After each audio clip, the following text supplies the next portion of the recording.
glass half full moon, where if we didn't chemically convert mushrooms into power crystals, full moon features would go out of business. I am sorry to say, audience, that we done goofed. Well, no, we didn't. The Wikipedia page did. We said last episode that we would be watching a movie called Invisible, The Chronicles of Benjamin Knight.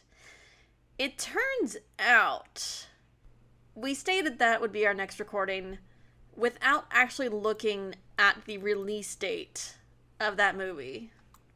So instead, tonight we're watching a film that actually kind of just sounds like a really bad sci-fi porno. Please, it sounds like a really good sci-fi porno. Maybe in the so bad it's good kind of way. Instead of watching The Chronicles of Benjamin Knight, we are watching its predecessor, a film called Mandroid. I, of course, am Casey, and I'm bringing with me tonight my co-host, Gabe. Gabe, I know I brought it up very, very last second. Thankfully, neither of us had watched the aforementioned movie, so we didn't get too thrown off, but, what did you think of Mandroid? I fucking love Mandroid. You actually liked Mandroid? I really liked Mandroid. I'm gonna be real with you. Okay, this is gonna be a bad channels situation where one of us is just like, it's alright, and the other one actually absolutely loves the movie, because it was okay. So for me, I guess we'll get into it later on, but, so this is the prequel, or rather I should say Benjamin Knight is the sequel to this. Yes. Though I don't think we needed to have seen this to see Benjamin Knight, considering the level of impact that storyline has on this one. It's almost like, I think Benjamin Knight is going to be more of a spin-off, but we still kind of need to know what's going on here in Mandroid to kind of understand what's going on in Benjamin Knight, I would imagine. I guess. I'm kind of doubtful because they didn't seem to know what was going on with Benjamin Knight in this movie. That's kind of the point. Well, I suppose we can... First of all, did you enjoy this movie? I think you already answered that. I honestly got a little bored with it. I mean, it's very stereotypical of your late 80s sci-fi action films. It's just done poorly. And I'm seriously thinking a lot of full moon movies were shot in Romania or in the European countryside due to the cheapness of shooting there and also tax breaks. You think? It's very, it's very cheap to shoot out in Romania. I'm pretty sure Charles Band has a citizenship at this point. I might have to look that up later. If he doesn't, he should. But speaking of Romanians, we open up with the Mandroid title sequence. And did you notice any names? I wasn't paying attention to names. I was paying attention to the 2 minutes and 18 seconds of glowing credits on black background. I shouldn't be surprised. And you know what? Yeah, that's fair. I was gonna say that this movie does have a surprisingly little amount of credits. Only about 5 minutes total. Compared to the last film we watched, I should say. Why, is Milo back for this one? No, Radu is here. Wait, what? The gentleman whom we assume Radu is named after. Oh, yes. I did see the name Radu in the credits under like one of the I don't know how to describe it. I don't remember too much, but yes, I did see the name Radu, and I don't imagine it was his namesake. I just think it's a rather common Romanian name. Perhaps. I couldn't tell you one way or the other. But after we get this title crawl, what we get is we're straight into Robot Baby. It's a robot driving a car. It's super good. I really like that visual of just a sci-fi ass robot driving a normal ass car. A sci-fi ass robot driving a normal car with his passenger holding a clipboard and of course taking notes, because this is a test drive, since our robot friend here is being controlled by a remote third party. This is a test drive in the most literal sense. It's a VR robot is what it's basically is. The guy's on like a treadmill and he has a VR headset on. Yeah, basically. And they even discuss that later on. They're talking about the professor which created the Mandroid. They mention his work in virtual reality. Yes, so our doctor who is manning the titular Mandroid is Dr. Zimmer. Dr. Zimmer. Dr. Zimmer. So, while we're doing... I should say, since we just do open up straight on robot, what did you think of the Mandroid design? It's so low budget. It looks like a knockoff Stormtrooper. It looks like... do you remember that game Killzone? A little bit, yes. It vaguely reminds me of the guy from the cover of Killzone. I've never played it, but it's very similar. It looks like a knockoff Stormtrooper had a baby with Doom Guy. Yeah. Or, like, some Fallout power armor got sent through an 80s, like, sci-fi movie. An 80s nostalgia ray. Yeah. But no, we get the literal test drive of the robot, and they're going around, driving around, and then the robot just kind of turns off. Do they explain why? I don't remember the explanation as to why, but the Mandroid turns off for some particular reason and crashes the car. Benjamin...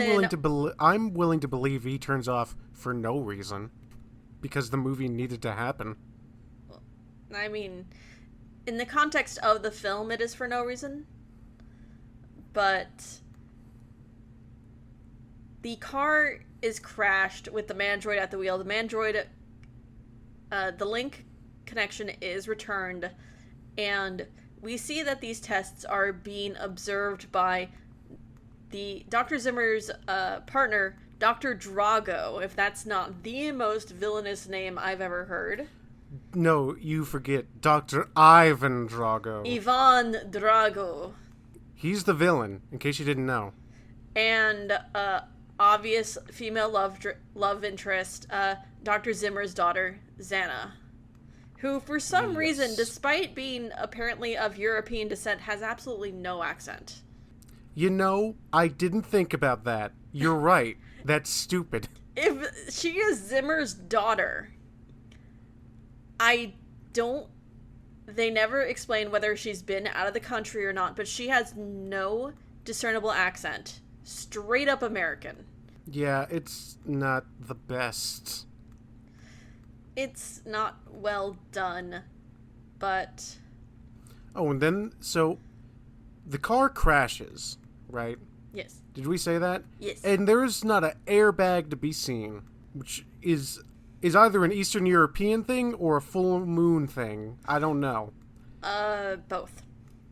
But then what happens is the Benjamin is in the crash, and Mandroid's fine because he's a fucking bomb-ass robot. Benjamin's bleeding from the head, and for some reason they're like, no, do not go to the hospital. We will he's fine. He just got into a car crash, but he's fine. And that starts a theme in which many of the characters of this film will just outright refuse to either go to a hospital or to bring someone else to a hospital. It is definitely frustrating in the fact that it's obviously for plot purposes, but it's like any sane person would seek medical attention. Right. I think there's at least like 3 or 4 different instances where someone should have sought medical attention and just decided to try and walk it off. From very severe wounds as well. Yes. Then we cut from that to them in the laboratory where they toast to Mandroid. And we learn that Mandroid is powered by the MacGuffin element known as Supercon, which is, and I quote, the most powerful element. Why? That's a pretty vague statement there.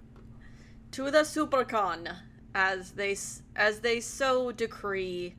But it turns out Drago is angry, considering Mandroid is being sent to the Western countries. Right. So they also state that the supercon has healing properties. And We'll go into that in a bit. We'll go into that a bit later on. But Drago is angry because Mandroid is being sent to the Western countries, claims that Zimmer and everyone else on the lab team are traitors and thieves, and that the Mandroid is his work. Right. And then we get, so the head doctor, he says, oh, yes, Drogo, wait, what's the exact quote? Right. Oh, Drogo, always so obsessed with power. And I just wrote down, if there was a single human being that I would describe as obsessed with power, I would not have them assist me with the super robot. That's just, if you could be described as obsessed with power, just keep them away from a lab in general. I will agree to that one. But after Drago's little outburst, we then cut to an obviously American man on a European train, just not knowing how things work. Oh, it's so quirky and not American. Oh, it's so charming and country, and oh look, there's a turkey in a basket in the overhead bin. There's a turkey in a basket. In the overhead bin. That turkey would not stay. There's no way that turkey would have stayed still. Also, just random child roaming the train, getting into people's luggage. Right, there was a child that goes and grabs his camera, and then he proceeds to pick up the child and be like, whose child is this? Who do you belong to? Anyone want to take this child? Who does this baby belong to? Tell me now before I contact Child Protective Services. It's really weird because he seems so natural in just picking up the child and just holding him. And I'm like, dude, that is not your kid. And the weirdest part is the mother just comes and she's just like, oh, thank you for finding my baby. And she's just all smiles and whatnot. I'm just like, if this were America, that mom would be like, why you got your hands on my baby? Get out of here. I'm calling the police. There should be a lot more violence than there is. To be fair though, in Europe there really is not such a thing as stranger danger. Like, it's so ingrained into American culture, whereas in Europe it's not a thing. So it does kind of make a little bit more sense that they're so nonchalant about it. But in America that wouldn't fly. Yeah, well, here's the thing. If I saw a man holding my baby, there would be fists thrown. Because you're American. No. I think that should be a reasonable reaction to any human being that chooses to pick up my child without my permission. Is in this instance your child your cat? No, because I hate that fucker. Anyway, this man who is incredibly clueless is Wade Franklin, who is our hero. And boy, do they throw a lot of dumb little quirks in for Wade Franklin. Real fast, too. Yes. He chews gum. He doesn't like to fly. What else is there? He's trying to take photography of the European countryside. Just Right. for funsies. Like, yeah, cool. But dude, you're here on business. He has brought about a bunch of equipment and meets up at the train station, or the train stop, I should say. It's not really a station. Meets up with a individual from the CIA through Interpol who gives him the obviously fake name of Joe Smith. Yeah, it's very obviously fake. However, we don't ever get his real name. They So, just call him fine. that the entire way through, and I'm just here like, that is a very, very blatant pseudonym. Right. And so this is also where, at this point, we don't know who Wade or Joe Smith are.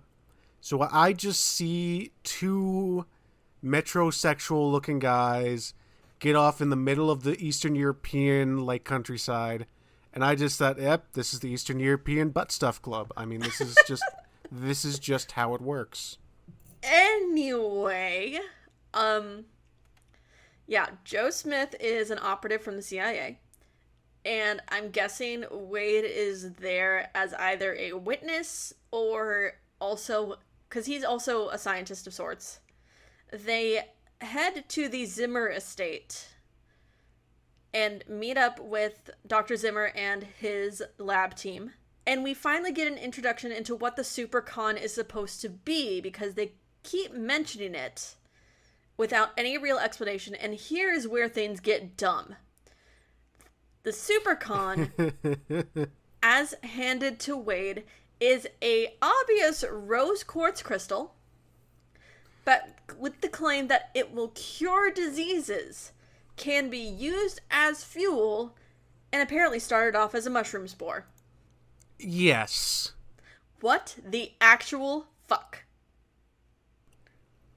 Like, they could have very well just made it a rock. It would make more sense if it were just a rock. But they decided to make it a plant byproduct, which I think I really enjoy it, because it's another one of those what the fuck moments that just kind of adds to the character. It's not a byproduct, though. A byproduct is a natural occurring substance that just happens, like, that just happens. That would be a byproduct. It's like how fat and intestinal casings would be a byproduct of the butchering process on, say, like a cow or something. Zimmer has these mushrooms in a pressure cooker. Okay. No. Has these mushrooms in a pressure cooker, and he's like, "Oh no, if we were to open the case, after he injected a weird pink fluid into it, if he were to open the case now, there'd be quite an explosive chemical reaction of gas." So he hands it off to the Mandroid, and Benjamin, who is controlling the Mandroid starts walking before Benjamin does. Right. So, the thing about the Mandroid is we now get the explanation as to why it's been created. The Mandroid was designed to ultimately help around the lab with handling dangerous objects. However, we see this chemical reaction take place. There is at no point a reason for there to be a cyborg as the thing that helps out with the experiment. Not one. Well, it's not a cyborg. It is legitimately a robot. A cyborg would mean that it had, like, it started off as base human and then had mechanical enhancements added to it. I know. Even the name saying. Mandroid doesn't make sense because it is pure robot. Well, but the point I'm making is that there is at no point a reason for this robot to exist. Well, actually, it does kind of make sense because of what they do with the Mandroid next. No. They use the Mandroid to take the mushrooms in their little pressure cooker into a radiation chamber to begin the next step of processing. In this case, we find that liquid plus mushroom plus electricity make crystal. Yeah, okay, here's the thing. That there's no reason for that there to be a Mandroid, because you could just put the thing in that room, walk out, and then turn it on. No, because then opening the container would apparently expose them to radiation. Then just open it. You know those things in labs where you have like the container that you stick your hands through with the gloves? Just use that. Yes, it's called a glove box. Just use the glove box. There is It's sci-fi. It's sci-fi. It has no reason. There is no purpose that the Mandroid serves that could not also be served by a button and a robot claw. Oh, I know. If I were to show this sequence to my partner, I'm sure he could dissect everything that is wrong here in regards to proper safety and handling of potential biochemical hazards. It's and also radioactive hazards and all of that. I'm sure he could very easily dissect this and point out everything that would be pointed out to OSHA. But the point is, liquid plus mushroom plus electricity make crystal, apparently. And this crystal is how the supercon comes to be. Yeah, so we get the supercon, and then we immediately cut to Polka. We cut which to I'm Polka. very happy with. We cut to Polka with Benjamin and Xana dancing weird as hell. That's just how they dance in Eastern Europe, Stan. I don't think so. I think they're just really bad at it. Everyone Everyone is celebrating, and Joe excuses himself and Drago follows. In this instance, Drago's attempting to coerce the CIA to funding a private lab for him for militarization of Mandroid units. And the CIA is like, I already own this shit. Why would I pay for it again? Get the fuck out of here. You're right. So here's the thing. First of all, the Dr. Drago refers to Mandroid as a super fighting robot. Just straight up. Second of all, this is just the plot of Mega Man. I don't know if you caught that. Where you have the two scientists fighting over the one robot that can be super, super helpful. The only difference is that Wily made more robots. In this instance, he just steals him back. Right. So we have that. We have the literal reference to a super fighting robot. And from there, we get the scene where Wade is talking to Xana, and they're like, oh, I guess you like her. And I'm like, I guess that's fine. They spent a night together, which is more than most of these relationships take, so sure. And we get Drago, and he is trying to... He hires, I guess, a burglar to break in and to help him steal the Mandroid. Right? Yes. Is that so? And this burglar is very bad at his job. Yes, this burglar obviously is meant to just serve as a distraction. And in his attempt to kill Zimmer, the burglar gets killed instead. He gets thrown straight out of a window. We get a very nice dummy shot. I repeated that shot a couple times. It was very funny. But of course, this is meant to serve as a distraction, because while they're busy dealing with this nefarious ne'er-do-well, Drago has come in and knocks Benjamin the fuck out into the holding unit for the Supercon in an attempt to steal it away. So, while this happens, Benjamin gets knocked into an ice box? Is that what that is? It's some kind of unit used to hold, it's something to hold, like, samples? Yeah, working samples and whatnot. Right. And so, it was at this point I asked, why does Drogo want to murder these guys?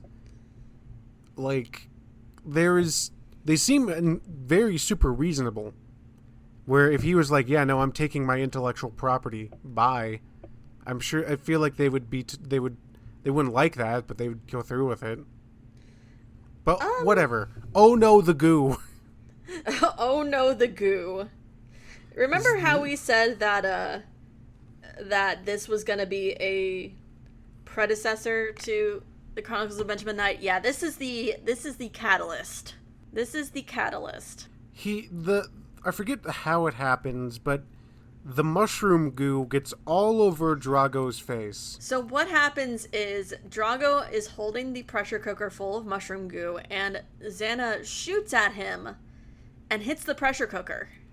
So that causes some explosive decompression, and it just explodes in his face and covers him in acidic bubblegum. And he just starts running all through town. Screaming, holding his face until he runs to the canal and jumps right in. So here's what I thought that made that scene infinitely funnier to my mind. It was that he ran all the way to the canal just to wash himself off when he was in a mansion that assumedly had a shower. So I imagine him, like, scenes of him running past active water fixtures, like fountains, as a kid's playing in a fire hydrant, and then he just beeline straight to the sewer to wash it off. Not so much the way he jumps in the canal is so stupid. He's just like, okay, on the count of 3. Oh god, is Charles Band really making me jump in this water? Oh no. Oh, it's so stupid. This poor man being covered in acidic bubblegum. Oh, and so Benjamin is bleeding out. He's been thrown through this icebox. And Joe is like, nah, don't take him to the hospital. Okay, I guess. He's dying. No, don't go to the hospital. And meanwhile, while they're still desperately trying to avoid any sort of medical attention, the remnants of Drago come across an old building and a mute bum hiding away, whom he scares with his horrid newfound looks, and then basically intimidates him into becoming his assistant. This, like, mute vagrant is just super on board with becoming a thug for him. He's also the best character in this movie. Yeah, he's the only one with any personality. He doesn't say a word and he has more personality than anyone. And with that, he is just kind of... So here's the thing.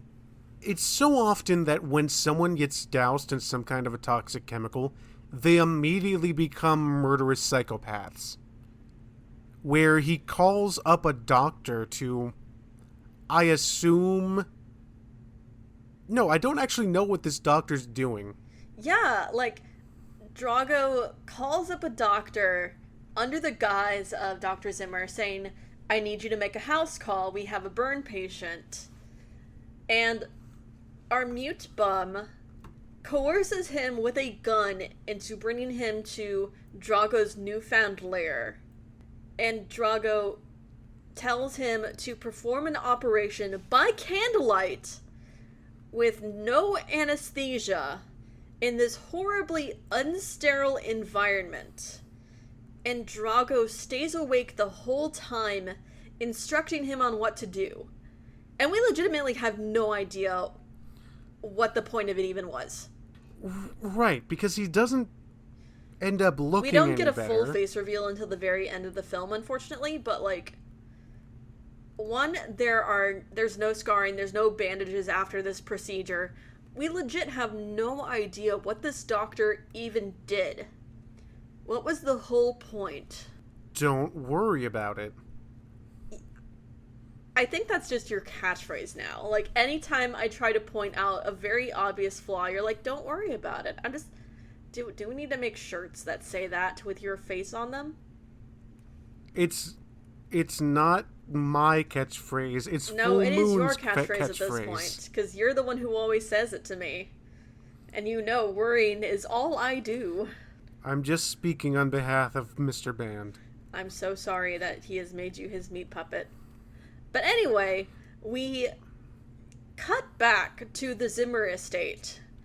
Xana is checking in on Benjamin, attempts to turn on the light, and he's like, no, leave the light off. I was just about to go to sleep. I'm feeling so much better than yesterday. Just go on, do your stuff. And after she leaves, he turns on the bedside lamp. And oh no, his hand is see-through. He's turning into a vampire. He's becoming translucent. Like tracing paper. And then we cut back and Drago done killed the doctor. I don't know why. Just because he's a murderous, crazy person now, I guess. I guess. It's like, this movie is filled with more senseless jump cuts than something I've seen in a while. Because Drago done killed the doctor, and our homeless man brought him a box of grenades. Right. Okay. He brought him... He just found a box of grenades. Apparently they're all over the place. They are the... Are they like the peaches of the Eastern European countryside? I think... Come to Slovenia, where grenades grow on trees. And the acidic bubble gum is fresh and fruity. Yeah, Eastern Europe is kind of littered with high explosives. Apparently, according to Full Moon Features. But yeah, so he gets a box of grenades. He also has a beekeeper hat on, which I found very funny. And I mean, maybe he's keeping bees for his skin. Honey does have antiseptic properties. It's very good. He looks like he looks like he got chock full of bees. He's gotten nothing but stung. He's been playing amateur beekeeper. Right, and so we cut back to the Mandroid, doing the Mandroid stuff. Being controlled by Wade at this point, as they take a trek to an abandoned mine, where apparently this is where the mushrooms that become Supercon grow.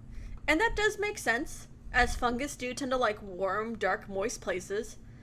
But here's the weirdest thing. Mandroid starts punching into some rocks, and in a pocket within the rock wall is our mushrooms. With no access to oxygen or light or moisture of any kind, here is our mushrooms. How... Why didn't they just make it a rock? I don't know. Also, it is at this point that I noticed that CIA Joe looked like a knockoff young Nick Cage. He looked like our mutual friend Tristan. You wouldn't know that, but he does. I was gonna say, I've never seen Tristan's face. It's kind of uncanny.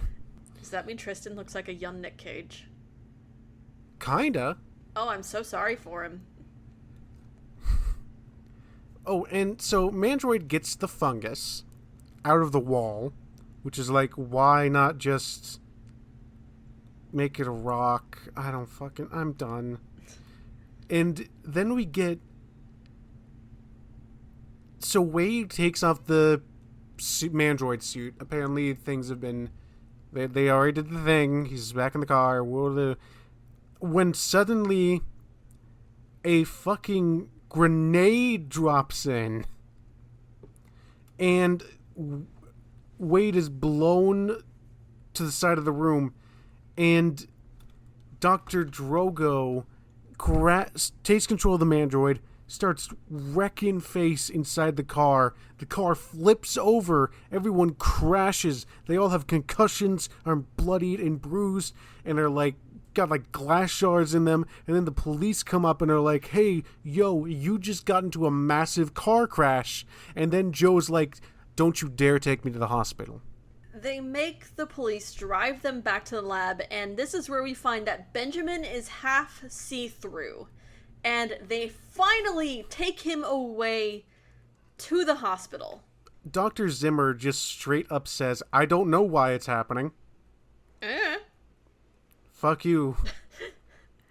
And it was the movie doesn't know why he's turning invisible. It makes no sense. And I doubt we're going to get an explanation in the next movie. We shall see, but we find that Zimmer had kept hidden a formula that would bring the Supercon to its max power. And meanwhile, Drago gets the Mandroid running on thought alone. No need for the VR rig. He can just use his brain power. He has become Professor X.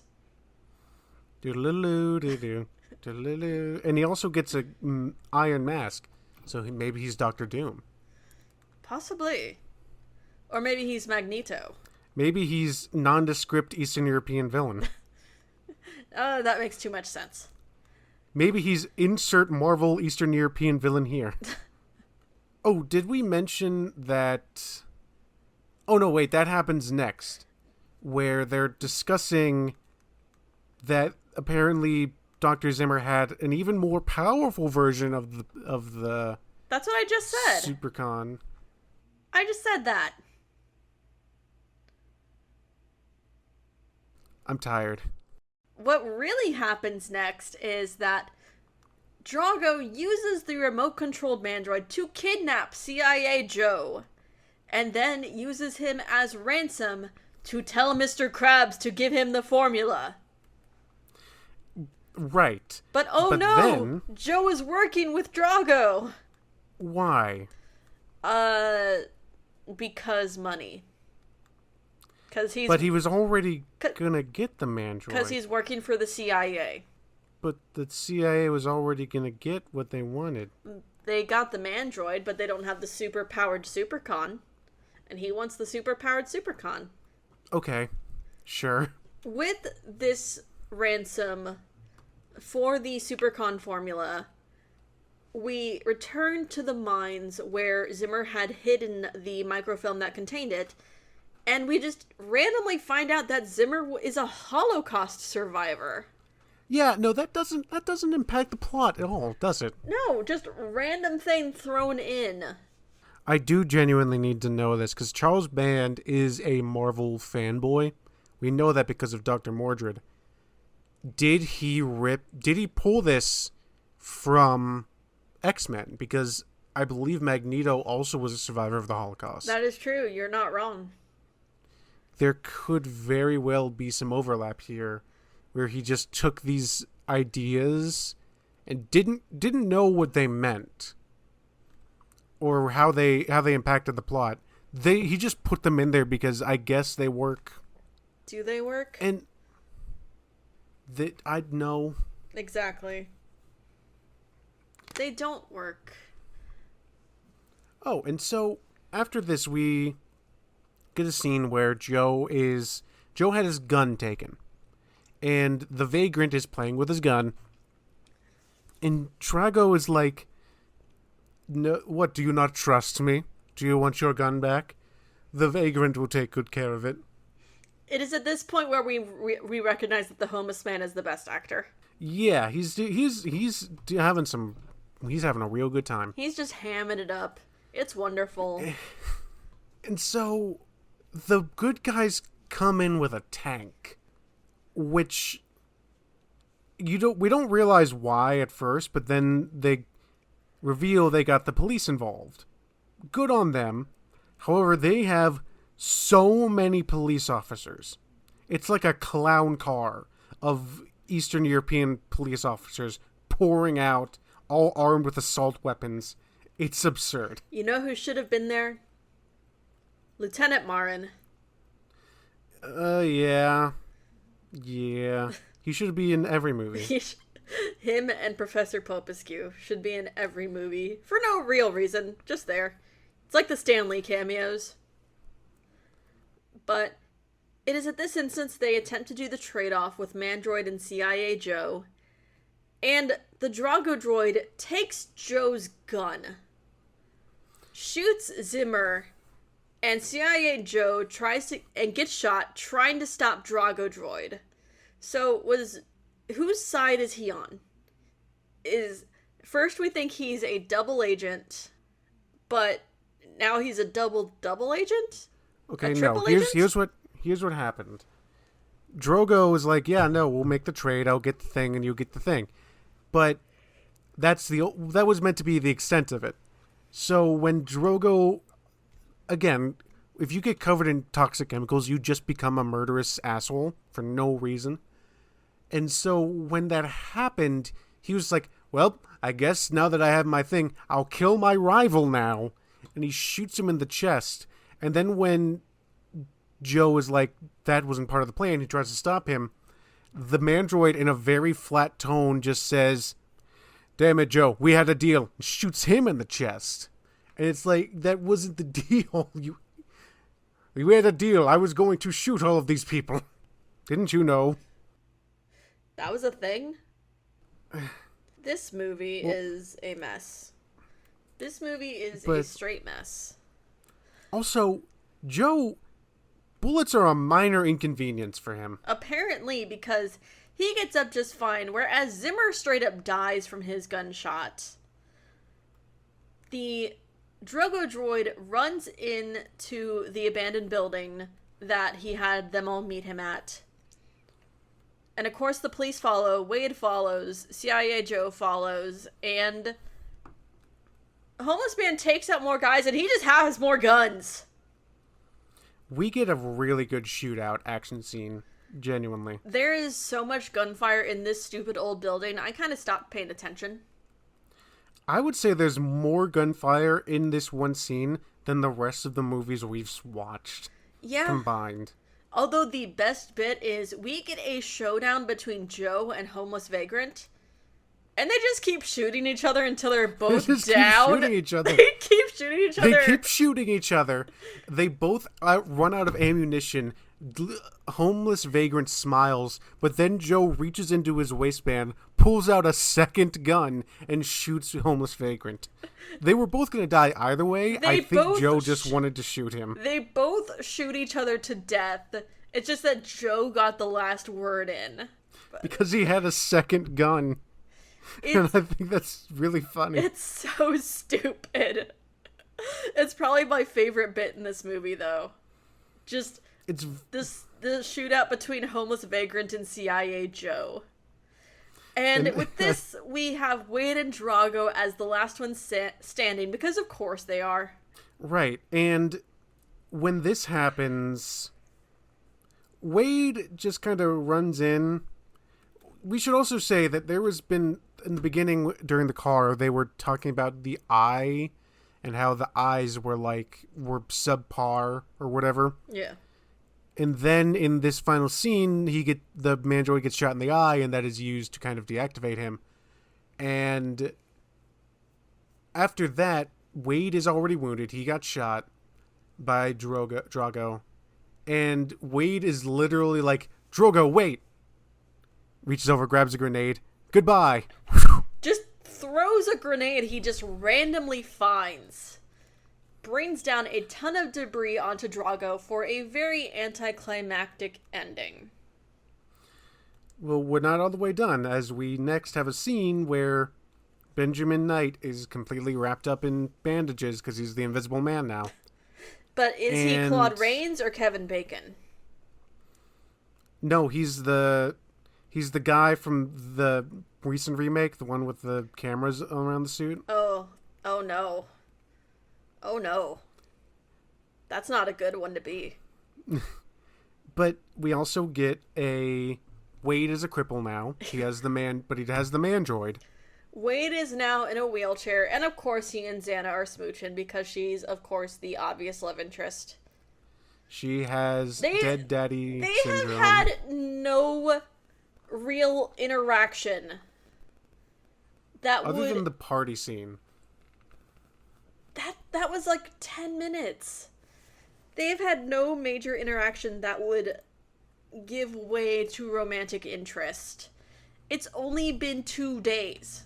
Xana, why are you smooching this stupid American? Because... you have Little Mermaid syndrome. Go home. But we get a final scene in which, clutch in the last minute... we get tits! We get tits! And we also get the reveal of Drago's mutant face that just looks like a plastic mask of the guy from RoboCop. It's not good. It wasn't worth the wait. The acidic bubblegum turned him into the son of the Toxic Avenger, covered in bee stings. We find that Drago is alive, and this is how the movie ends.